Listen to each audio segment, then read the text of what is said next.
Welcome to Call Me Trouble. In this episode, we will be talking about the caste discrimination in India. I know some of you might be thinking, really?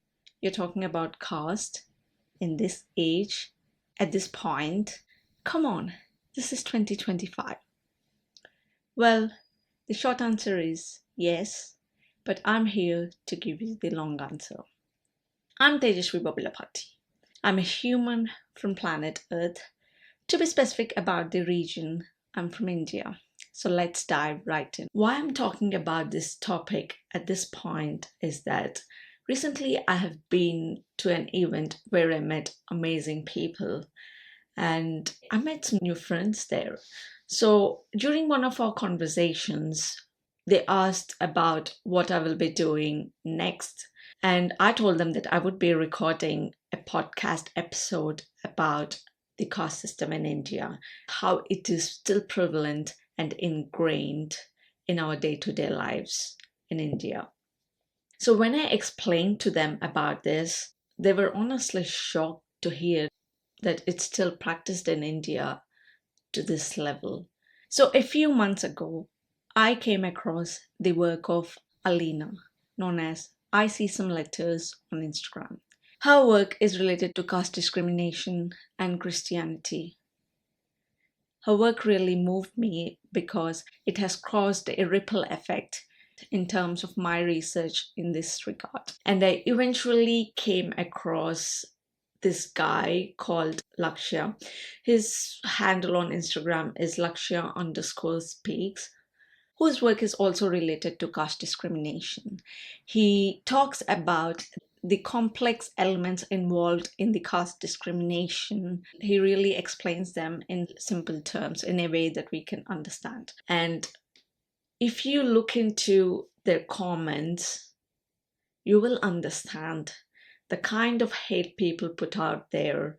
It's really sad to see those comments. I know for a fact that on social media, people tend to say the things that they usually wouldn't say to someone to their face. But for people to say even certain things on social media, like casually say things related to caste discrimination, these are the caste slurs. And it made me realize that it is still there. People are still practicing it.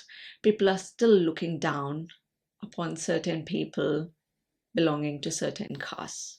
It doesn't only exist in social media, it exists in the very society we live in to this day, like at this point in this age, 2025, right? So this created a ripple effect in terms of my research in this regard. So I started to read the book Annihilation of Caste by Dr. Bhimrao Ambedkar. Dr. B.R. Ambedkar is known as the father of Indian Constitution, who played a prominent role in drafting our Constitution, and therefore he's known as the father of Indian Constitution. I haven't even read the whole book yet, but as far as I have read, it was devastating for me to learn about the ghastly treatment of Dalits in the name of caste. So to give you a context, the current caste system in India is a distorted reflection of the ancient Varna system. The Varna hierarchy consisted of 4 categories, the top one being Brahmins.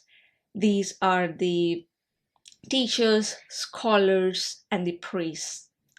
And I would dare to say that these people took their jobs too seriously, that they also took up the job of becoming gatekeepers in terms of who get the education, in terms of who get access to their knowledge. Basically, these people contained all the knowledge, right, in a societal level. So they also took up the job of who gets access to the education and who wouldn't. And then comes the Kshatriyas, the kings, the rulers, and the warriors. And the next level is the Vaishyas. These people are the businessmen, traders, and the merchants. And then the 4th category, the people belonging to this one, are the artisan worker and the service providers. So in this hierarchy, as we go from the top to bottom, the importance and the value of people decline as we go down this hierarchy. So basically, it's like the Brahmins considered themselves above all of the people. Now, this created a social inequality and discrimination where the people belonging to the lower castes were denied access to education, opportunities, and even dignity. Now, what I did not mention is that there is another set of people that weren't part of any of these four categories. They were known as Dalits, and literally, they were known as untouchables. These Dalits were the manual laborers, the cleaners, the street sweepers, and the leather workers. The Dalits were the ones that were responsible for the disposal of the dead animal bodies, handling human waste, and working with animal skin. The tasks that are seen as degrading and polluting to the people belonging to the higher caste. While the work done by these Dalits was vital for the functioning of the society, the people performing it were marginalized and ostracized and were forced to live in separate areas outside of the community, thereby reinforcing their lower status. Now you know how this Varna system works, right? So, what I learned from reading Annihilation of Caste is that the Dalits were treated really badly by the people belonging to the upper castes. They've had restrictions. They had to tie a broom around their waist so that they sweep behind themselves, because for these people to walk on the ground, that itself make it impure, so they had to clean behind themselves. They had to carry a bowl in their neck so that it can contain their spit, because the spit of these people shouldn't be touching the ground. And by mistake, if any person belonging to the upper caste steps on the spit of this Dalit person, it would make them impure. These people weren't allowed to use the same streets as the rest of the people from the four categories did.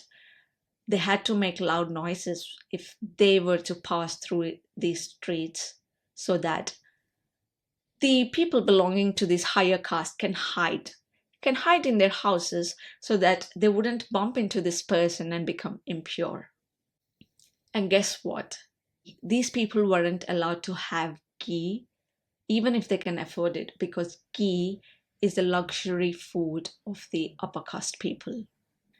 They had to tie a black thread around their wrist or their neck so that the people from these upper castes can recognize them, because that's the only distinction they can make.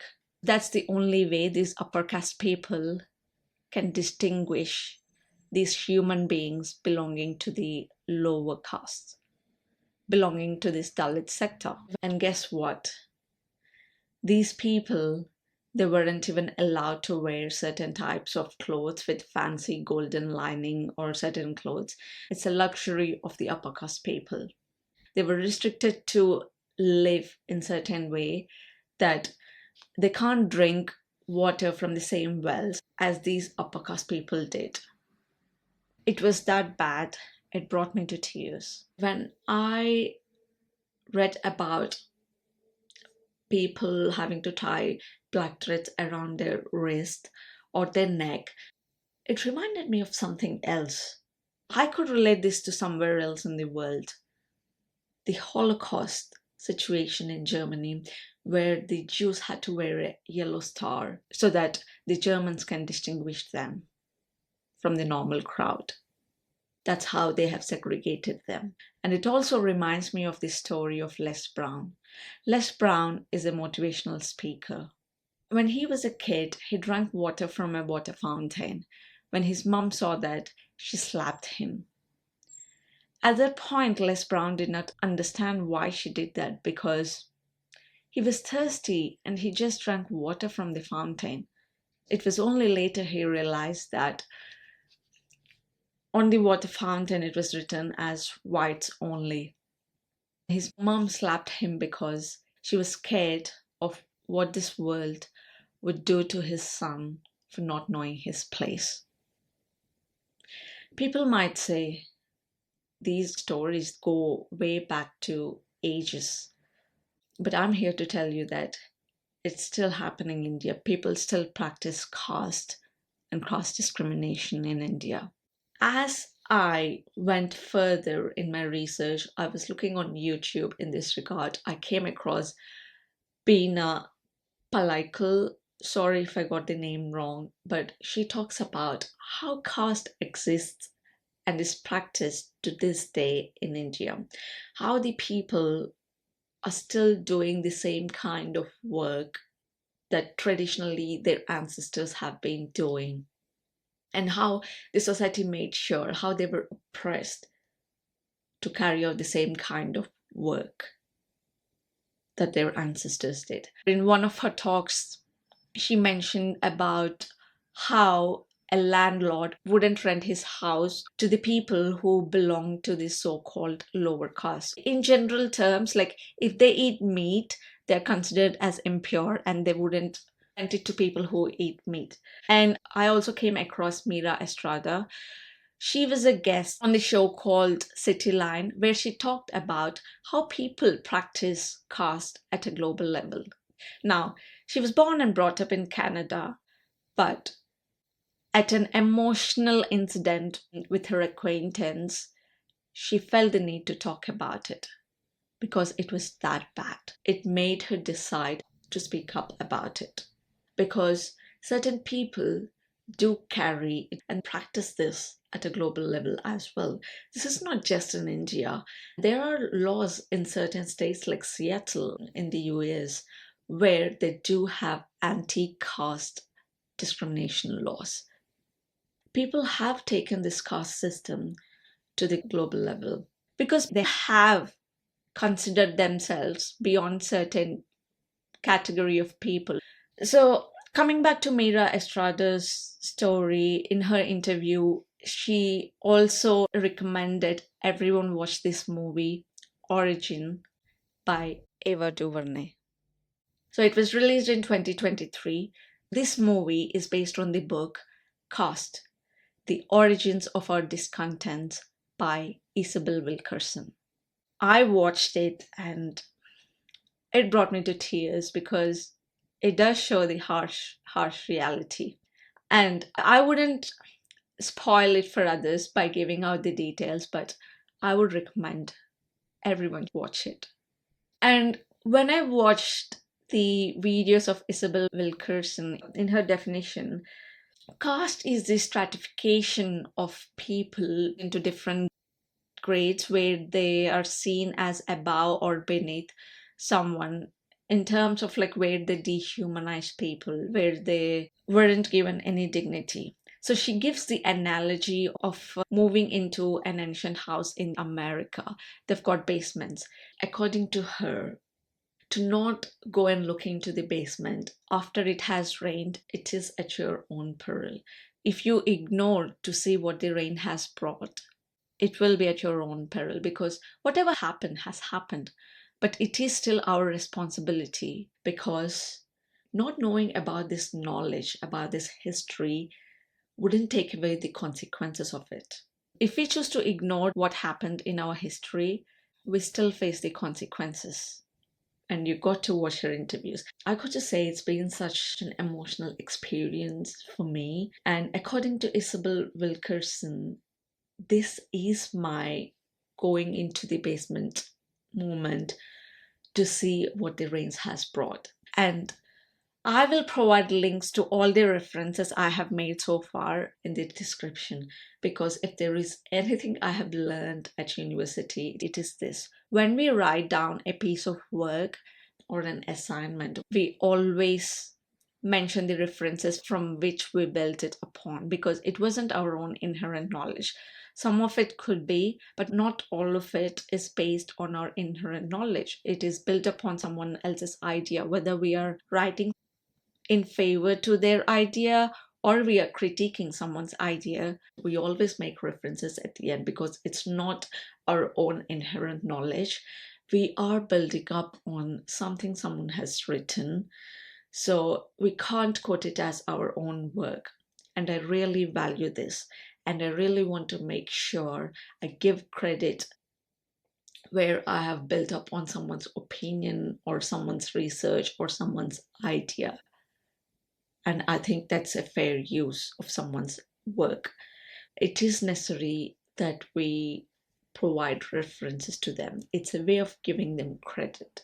So, coming back, I have spoken to my brother about it. During our conversation, he said that, in our village, from where we come from, the discrimination is far less compared to other villages because of the foundation that our grandfathers had laid, because they chose to not tolerate the disrespect and they fought against it. And it's interesting how things come together because my brother was into this Indian mythology of Mahabharata, and he mentioned the story of Karna. So I should thank my brother for mentioning about this. And when I listened to that, I could relate it with another story I've heard in my childhood. It was about Ekalavya. And this story also belongs to this Indian mythology of Mahabharata. Let me tell you the epic stories of Ekalavya and Karna from the Indian mythology of Mahabharata. Now, these are complex stories and there are different narratives out there. So I wouldn't go to much detail. I'm only telling the stories to give you a context. So, Ekalavya was a Nishada tribal prince. This wasn't part of this Varna system. So, Ekalavya wanted to learn archery. When he expressed this interest to his father, he takes him to this person known as Dronacharya. Dronacharya is the master of martial arts and the use of divine weapons. Now, Dronacharya is a Brahmin. I will call him Drona. Now, Drona refuses to train him. Let's give him a benefit of doubt here because he was committed to training the Kshatriya princes, Arjuna and his 4 brothers known as Pandavas.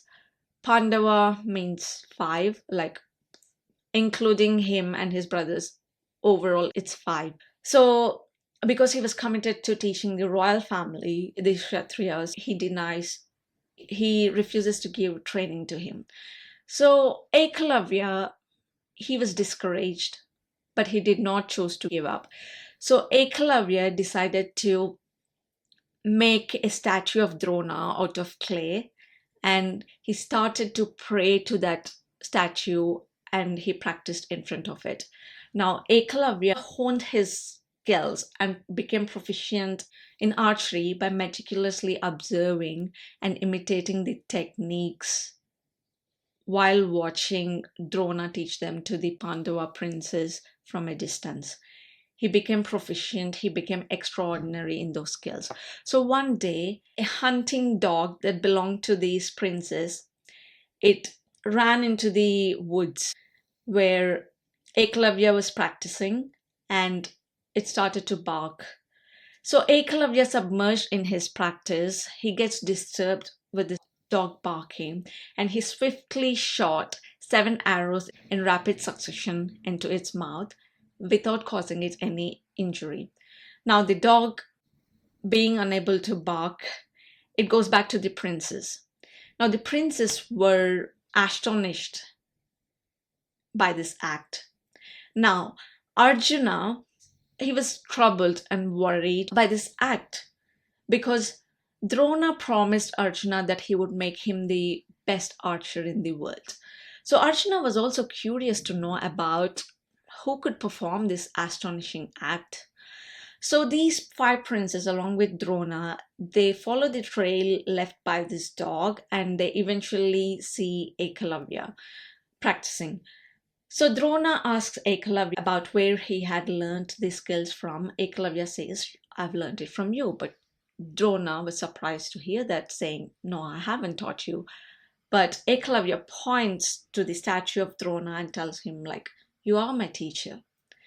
So at this point, Arjuna might have reminded Drona of his promise. Probably he threw a tantrum at him saying like, dude, you have promised me that you will make me the best archer in the world.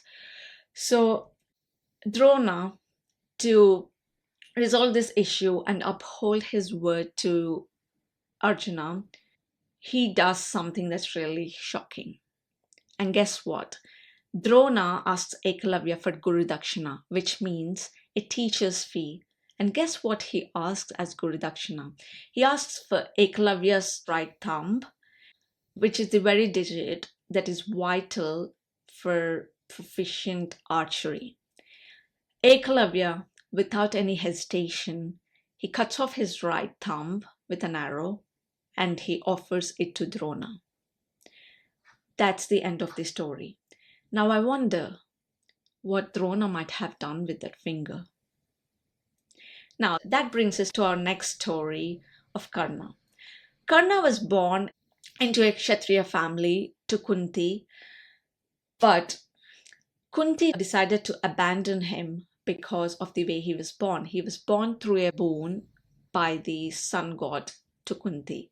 So it is similar to Mary Ziza's situation.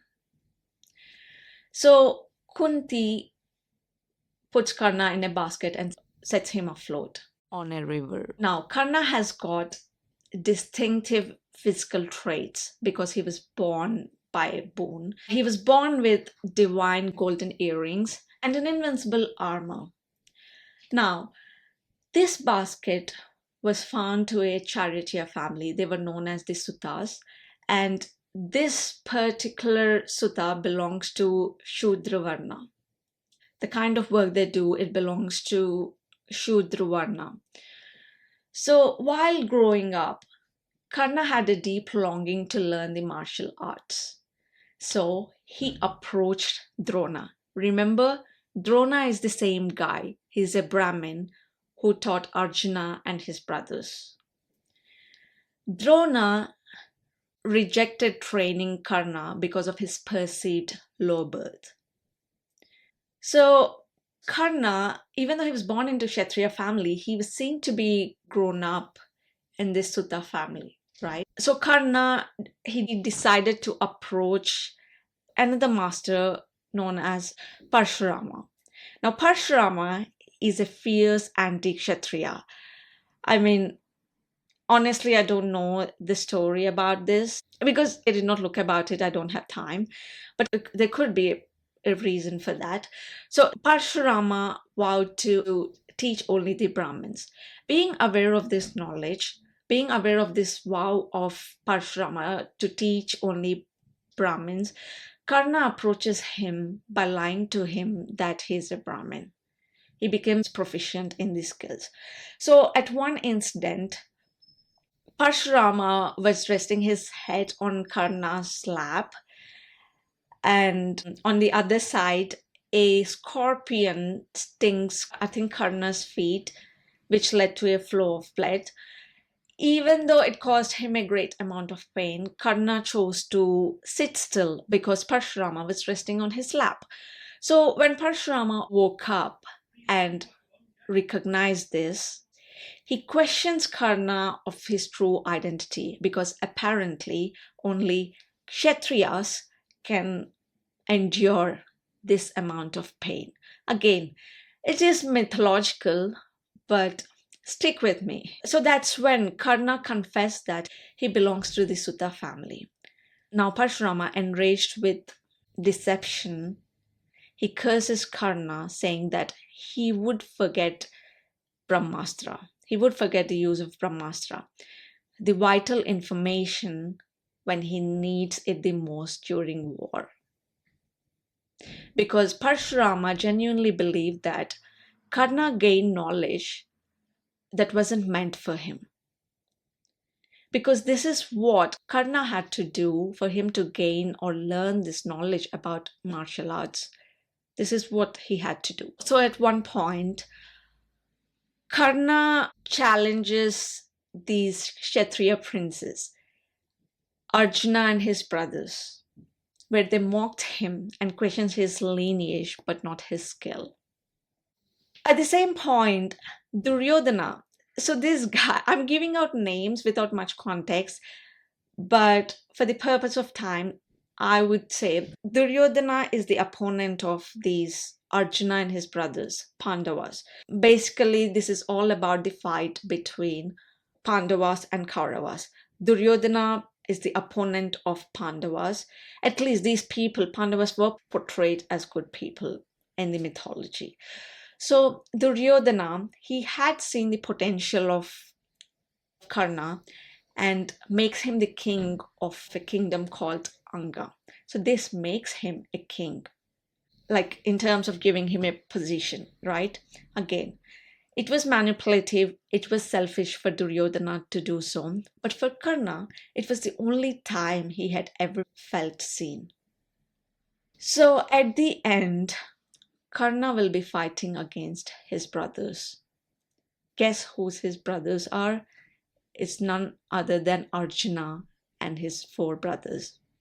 So, being aware of this war situation, Kunti approaches Karna and reveals it to him that he was her son.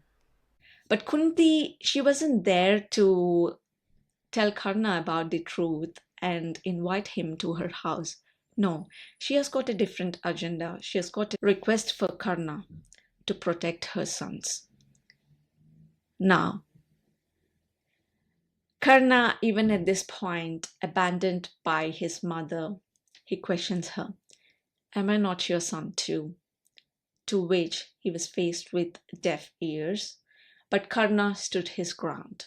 He said he is loyal to the person who has given him a position, who has given him a kingdom, who has made him feel seen, who had made him feel inclusive. So he said he will still fight against his brothers. So at the end, Karna was demised in the hands of Arjuna when he was unarmed. What I understand from both of these stories is that even though when a person is better, they were reminded of their place where they belong to. Ekalavya wasn't allowed to outshine the privileged. It wasn't about fairness, it was about preserving the Varna hierarchy. Now, Karna, he wasn't killed by a warrior, he was killed by the very Kshatriya Varna he was born into, but was never accepted by. Karna lived his entire life trying to prove his worth to the world that had already made up its mind. He picked the wrong side because they have made him feel seen.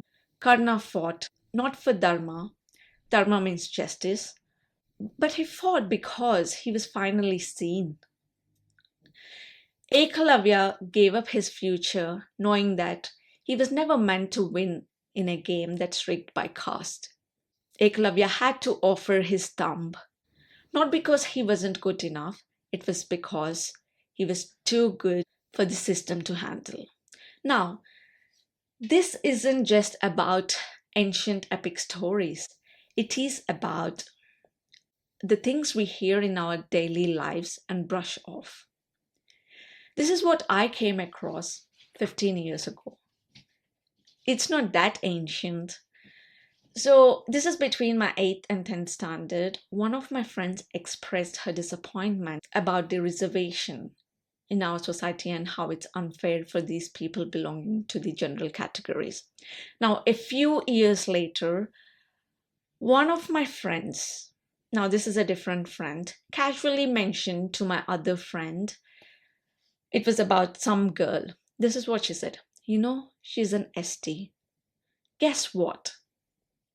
That's the flash news that someone belonging to this category called scheduled tribe, and somehow her tone reflected that this person somehow stands beneath the girl whom she labeled as ST. It's not her labeling, but is somehow beneath, somehow freeloading in the society. So It made me wonder, would she have talked about me in the same way if she knew about my caste, if she knew about where I come from, and if she knew about in-depth details about my background? And this isn't mythology. This is the harsh reality. People are all right with centuries of oppression, but not a few says meant to correct them. And this isn't mythology. This is the blueprint of caste-based entitlement that still exists today in schools, in jobs, in friendships, and in marriages. This isn't mythology. This is our harsh current reality. And for those of you mourning about the reservation system not being based on meritocracy, you do understand that our educational system is fundamentally flawed, right? According to Sir Ken Robinson, our education system was designed for an age and for a time that doesn't exist anymore. It kills creativity. It boxes people. It praises conformity and ranks our intelligence in a narrow and an outdated way. So when people talk about merit in terms of marks, ranks, and cutoffs, what are we really measuring here? So when a person from a scheduled caste gains entry into a college based on a low cutoff, it doesn't mean they are less intelligent. It only means that they had to fight their way into a system that was never designed for them. That's not privilege, that's survival. Even if they gain entry with a low cutoff, they still had to outperform to be seen as worthy. And for the same people who talk about reservation not being based on merit, they won't blink when a rich father donates money to a college and buys a seat for his son. Where is the merit in that? Or when English speaking kids from elite schools glide through interviews because they sound polished. Guess what? That's reservation too. It's just rebranded. It's just like, conducting a running race to all the animals in the wildlife, forest, water, including everything, like monkey, lion, leopard, jaguar, rabbit, turtle, in the name of measuring their merit, right? Now, this is from Annihilation of Caste. It's a pity that caste even today has its defenders. The defenses are many.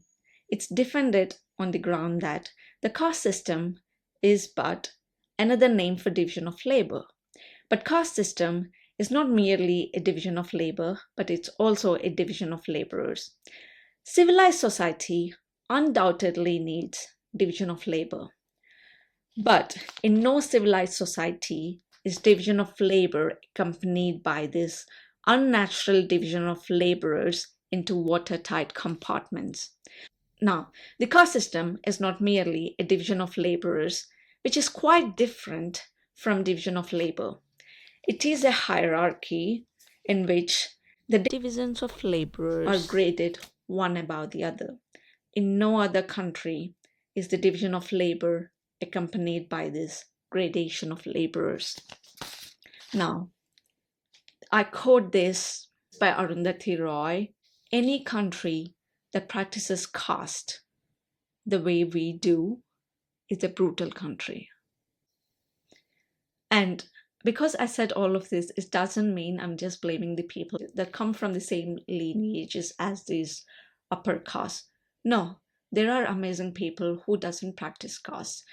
There are amazing people and friends who never brought this up, who never made me feel that way, or I don't think who would ever think of making someone feel beneath them or consider themselves as superior. I'm not talking about those people. I'm talking about those people who still take pride in their lineage just by the virtue of their birth, that they consider themselves as above certain set of people. And my stance in this regard is that weren't we all friends when we didn't know about these divisive structures in the name of caste?